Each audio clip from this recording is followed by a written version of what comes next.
गायत्री महामंत्र एक बार मेरे साथ दोहराओ। ओम भूर्भुवः स्वः तत्सवितुर्वरेण्यं भर्गो देवस्य धीमहि धियो यो नः प्रचोदयात्।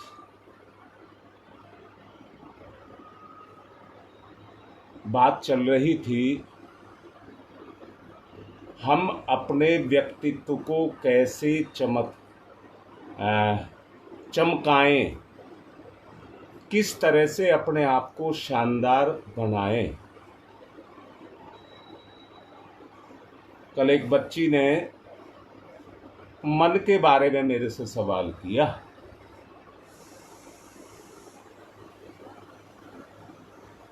जब तक बुद्धि और हृदय का मिलन नहीं होगा तब तक मन नियंत्रण में नहीं रहेगा, आप मन के नियंत्रण में रहेंगे।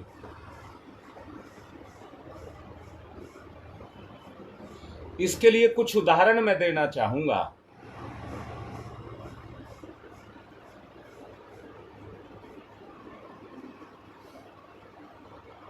वो दोनों बच्चियां ध्यान से सुने। एक तो आ गई है लाइन पर, दूसरी अभी मुझे दिखाई नहीं दी है। ऐसा हुआ, एक विचारक हुए हैं फायर्ड के 2 बच्चे और पत्नी थी, 4 प्राणी थे परिवार में। सवेरे सवेरे वो घूमने के लिए पार्क गए। छोटा बच्चा 4 साल का था।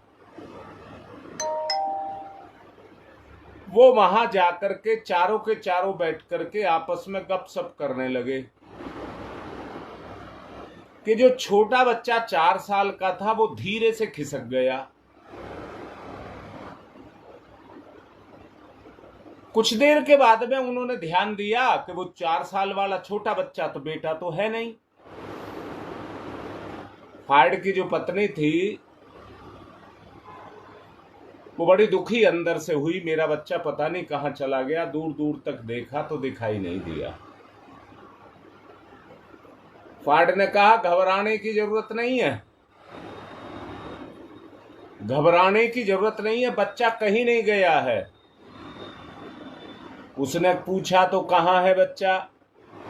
उसने कहा पास वाला जो पार्क है उसमें बच्चा झूले पर झूल रहा है।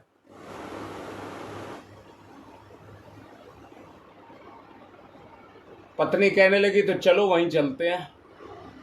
गए, जाकर के देखा वास्तव में बच्चा झूले पर झूल रहा था।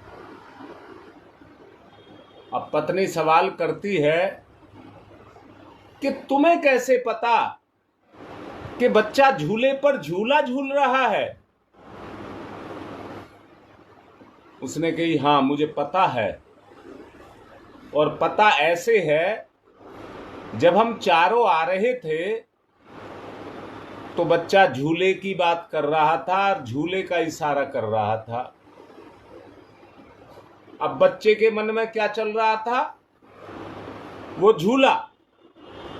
मां बाप ने उसे झूले पर नहीं झुलाया।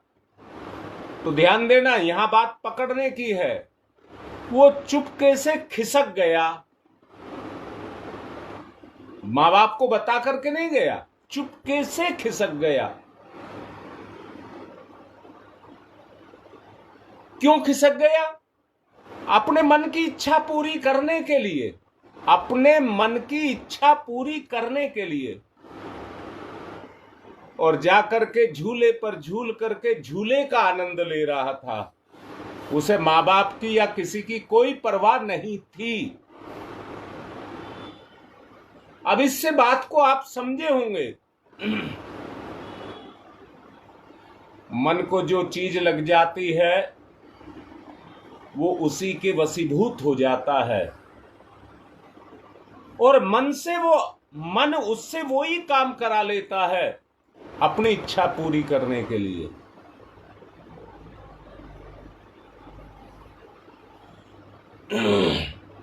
एक संत थे,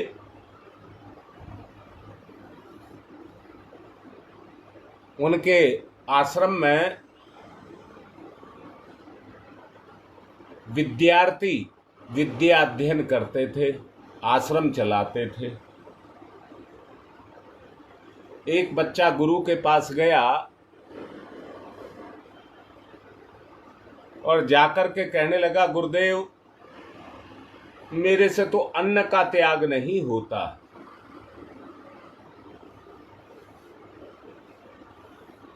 मेरा मन तो अन्न को खाने के लिए करता है।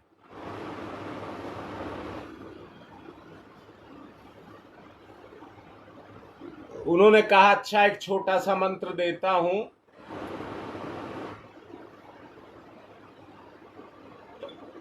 आप उसको रट लेना और शाम को मेरे पास आना। गुरुदेव ने एक छोटा सा मंत्र दिया, बच्चा सहर्ष तैयार हो गया। ध्यान देना, शाम तक उसने मंत्र को जप किया। मंत्र उसको कंठस्थ ही याद नहीं हो गया,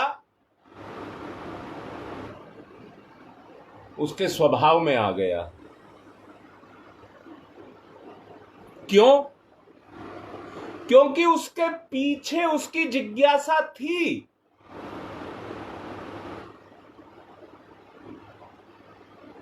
कि मेरे से अन्न नहीं छूट रहा। शाम को वो गुरुदेव के पास गया और जाकर के मंत्र सुना दिया। गुरु ने कहा, अच्छा बेटा, एक काम करना, सूअर बड़ा गंदा होता है, गंदगी में लेटता है, गंदगी खाता है। जब तू मंत्र का जप करे तो सूअर का ध्यान मत आने देना। उसने कहा, गुरुदेव, ये भी कर दूंगा। अब वो जाकर के शाम को गुरु से वो रास्ता लेकर के और जाकर के मंत्र का जप करने लगा। परंतु अब तक मंत्र में जप में सूअर नहीं था। अब वो जप करे तो सूअर आ जाए, जप करे तो सूअर आ जाए, जप करे तो सूअर आ जाए।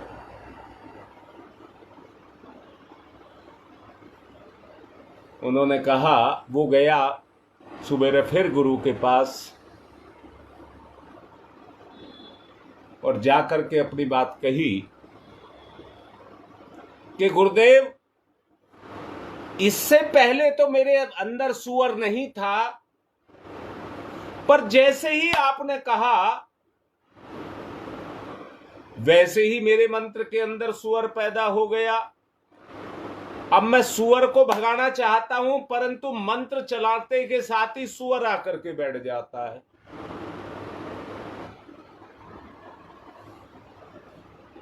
गुरुदेव कहने लगे,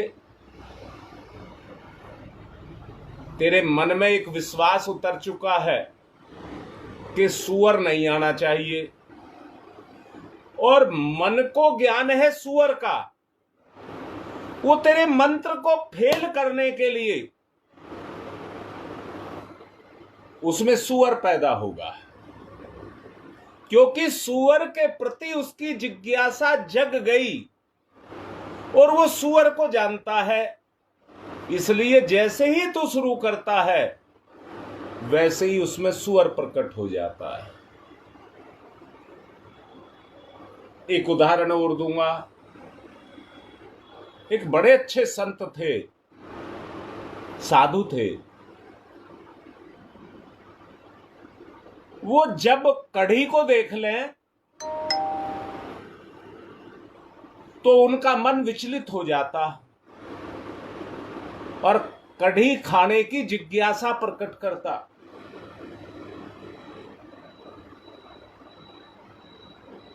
कढ़ी खाने की जिज्ञासा प्रकट करता। संत बड़ा दुखी हुआ। एक बार लग जाए तो वो भूले ही ना।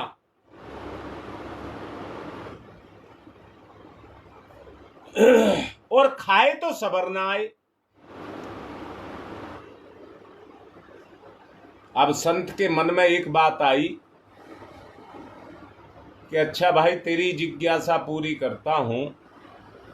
उसने एक बड़ा सा भगोना भर करके कढ़ी बनाई और कढ़ी बना करके कढ़ी खानी शुरू कर दी, और खानी नहीं, पीनी शुरू कर दी, और रुका ही नहीं, पीता गया पीता गया पीता गया, रुका नहीं। तू और खा और खा और खा, अति कर दी। खाते खाते उल्टी आ गई, जाकर के उल्टी कर आया, कुल्ला किया, फिर खाने लगा। इसी क्रम को वो चलाता रहा, उल्टियां होती रही और वो खाता रहा, उल्टियां होती रही और वो खाता रहा।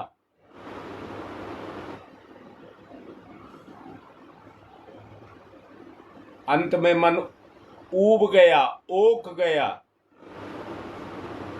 मन अंदर से घृणा करने लगा कढ़ी के प्रति। बची हुई कढ़ी उसने जाकर के कुत्ते को खिला दी। बची हुई कढ़ी उसने जाकर के कुत्ते को खिला दी। अब मूल बात पर आते हैं। जरा विचार करना, हृदय भगवान का, चेतना का स्थान है, जहां पर विराजमान आत्मा रूपी चेतना अपनी जिज्ञासा को प्रकट करती है। इच्छा नहीं बोला है मैंने, जिज्ञासा को प्रकट करती है। जिस तरह से फायड़ का बच्चा 4 साल वाला बगैर किसी परवाह के किए हुए अपने मां बाप को छोड़ करके चला गया, उसे डर नहीं लगा और जाकर के मन की इच्छा पूरी करने के लिए झूला झूलने लगा।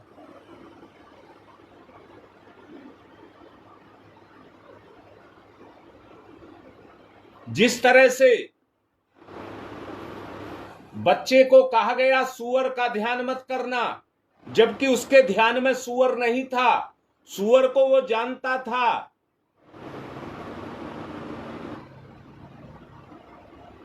परंतु जैसे ही कहा गया उसकी इच्छा में सूअर प्रकट हो गया, क्योंकि उस समय उसे मना किया गया था सूअर का ध्यान नहीं करना। मन जानबूझ करके उसी को करता था जो नहीं करना चाहिए।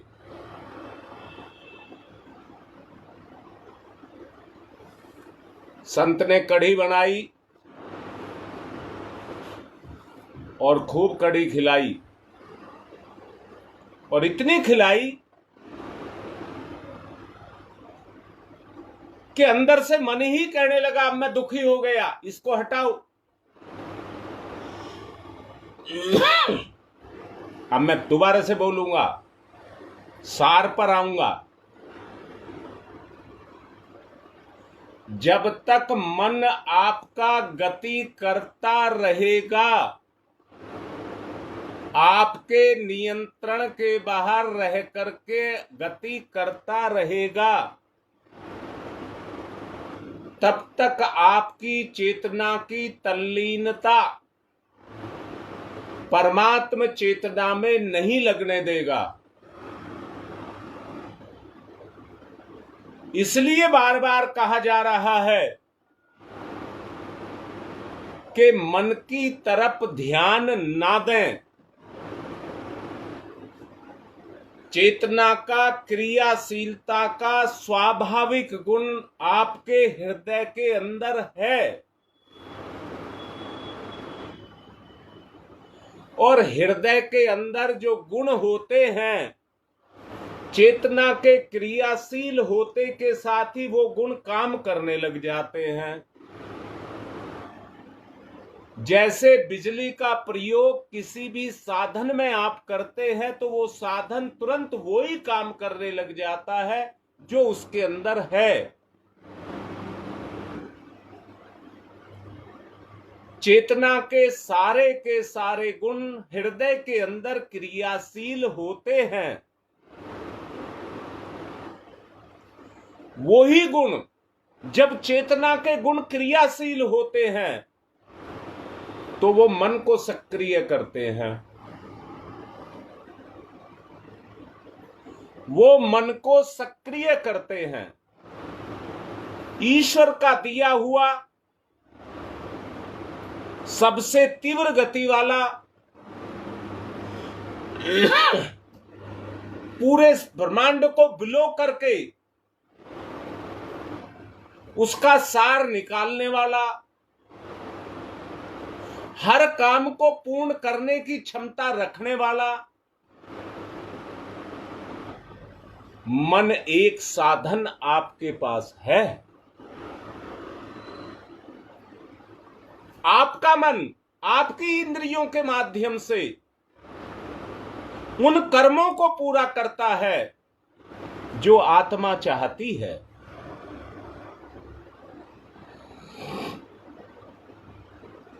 परंतु हो क्या रहा है? इंद्रिय भोग हमारे ऊपर सवार हो रहा है। कहां? बुद्धि पर। आत्मा को वो परवाह नहीं करता। जैसे फाड़ के बच्चे को कहा, वो अपने मां बाप जन्मदाता को ही छोड़ करके चला गया अपनी इच्छा पूरी करने के लिए। ऐसे ही हमारा मन भी, जिसकी गति हृदय से है, वो अपने जन्मदाता को ही छोड़ करके अपनी इच्छा पूरी करने चला जाता है।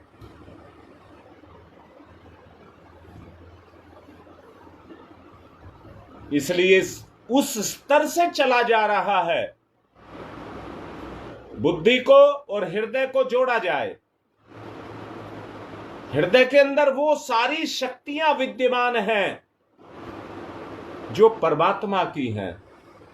वो साधन भी उसके अंदर हैं जिससे वो उन क्षमताओं को, ममता, स्नेह, करुणा, आत्मीयता, दया, रहम, सेवा, साधना, सब चीज उसके अंदर है। परंतु अपना चिंतन परिष्कृत हो, मन पर कंट्रोल करे, अपनी हिम्मत को, अंदर से संकल्प को जगाए। हृदय का साधन मन, और मन का साधन इंद्रियां, और इंद्रियों का साधन ये 10 हाथ पैर, जो भी हमारी आंख, कान, मुंह, नाक, ये सब जो इंद्रिय, ज्ञानेंद्रिय और कर्मेंद्रिय हैं 10, उनका सहारा लेकर के संसार को किसी भी रूप में मोड़ सकता है। अपनी क्षमताओं को पहचानिए। क्या पहचानिए? आप में कितनी क्षमता है। परमात्मा का अनुशासन जो इस संसार के अंदर भरा हुआ है। बात लंबी हो जाएगी क्योंकि मेरा आपका वो दूसरा समय भी शुरू हो चुका है, इसलिए मैं ध्यान की तरफ चलूंगा और यहीं से कल फिर आपको बताऊंगा। ध्यान मुद्रा, गहरी लंबी श्वास, आत्मीयता का जागरण, आत्मीय गुण जागरण, ईश्वर की चेतना से सराबोर, आत्मभाव जागृत,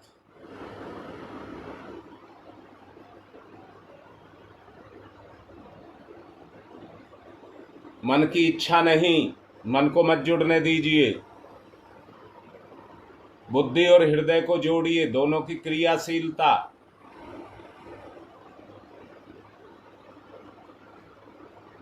बुद्धि में आत्मीय भाव जागृत,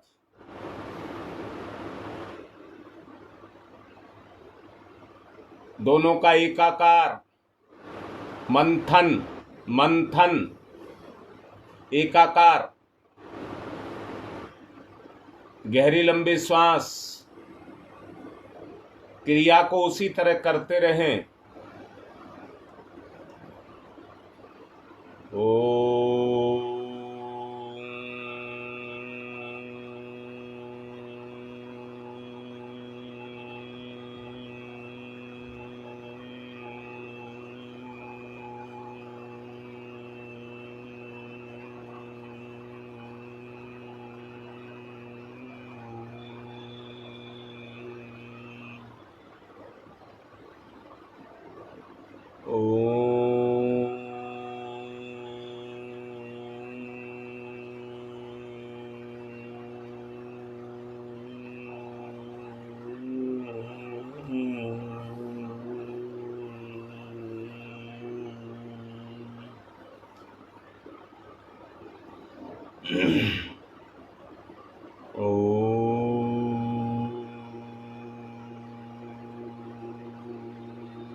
आपकी सफलता विचारधारा पर लंबित है।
बीच बीच में जगाया जाता है सिर्फ बुद्धि और हृदय का संयोग,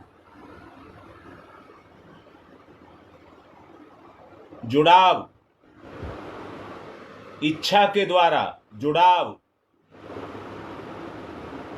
आत्मा की इच्छा पूर्ण हो, बुद्धि को कहिए।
ओम।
घुन लकड़ी में लग जाती है, लकड़ी के अंदर घुस करके अंदर ही अंदर उसको खाती रहती है। बाहर का संसार उसे नहीं दिखता,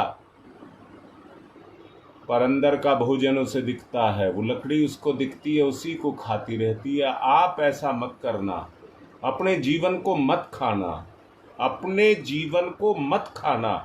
घुन बन करके इसके साथ मत लगना।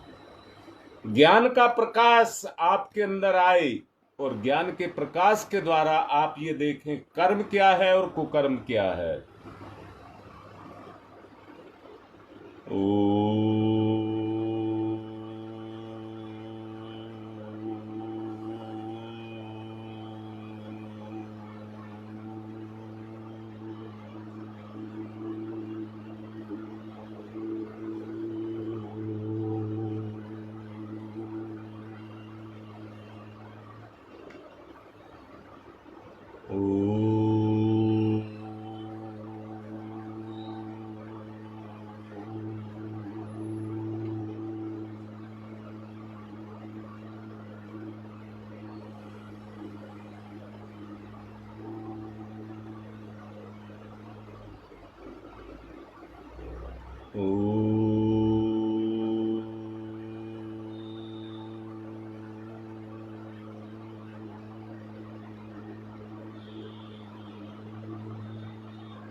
मन और इंद्रियों को अपने भोग दिखाई देते हैं। सच को देखिए, मन क्या है, मन क्या कर रहा है। घुन की तरह से आपके जीवन को अंदर ही अंदर खाई जा रहा है, क्योंकि मन को अपना भोग और इंद्रियों को अपना भोग दिखाई देता है, जीवन दिखाई नहीं दे रहा। आप ऐसा मत करना, अपने जीवन को मत खाना।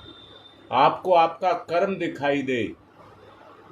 ये मन आपको कर्म करने के लिए भगवान ने दिया है, इससे सत्कर्म हो, उसके लिए आप उसी काम को करना जो आत्मा आपको कहे। ओ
अपनी चेतन सत्ता को जागृत करिए।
ओम तमसो मा तमसो मा तमसो मा।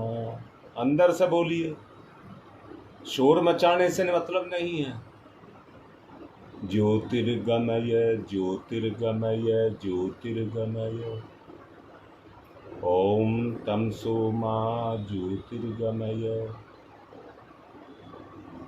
असतो मा असतो मा असतो मा। सद्गमय सद्गमय सद्गमय। असतो मा सद्गमय। ओम मृत्योर्मा मृत्योर्मा मृत्योर्मा। अमृतं गमय अमृतं गमय अमृतं गमय।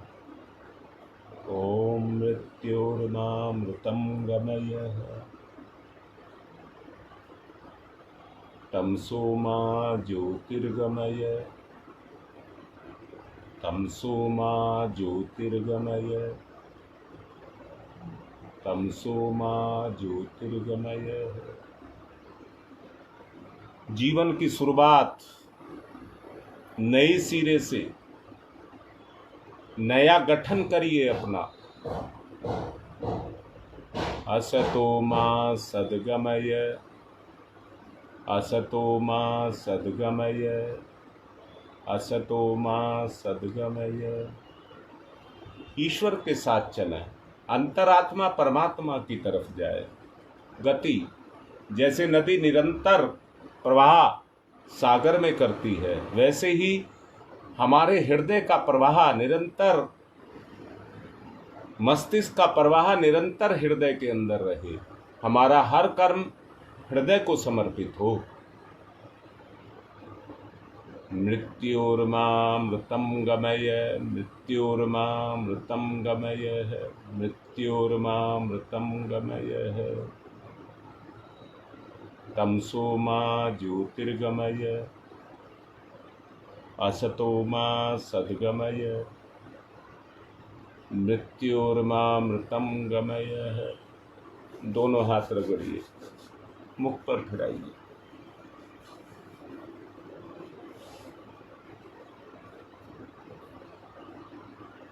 अपनी तरफ से बहुत कोशिश ये कर रहा हूँ कि जीवन का वास्तविक स्वरूप आपको समझ आ जाए।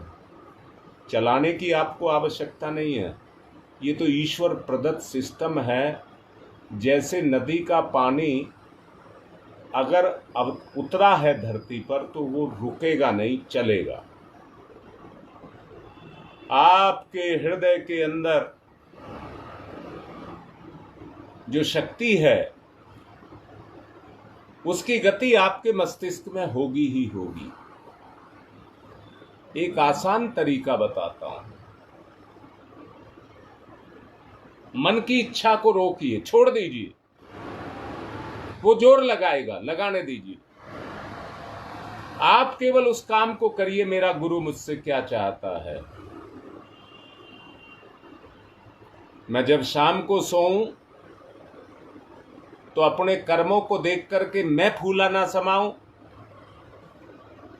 और मेरा गुरु मुझको देख करके फूला ना समाए।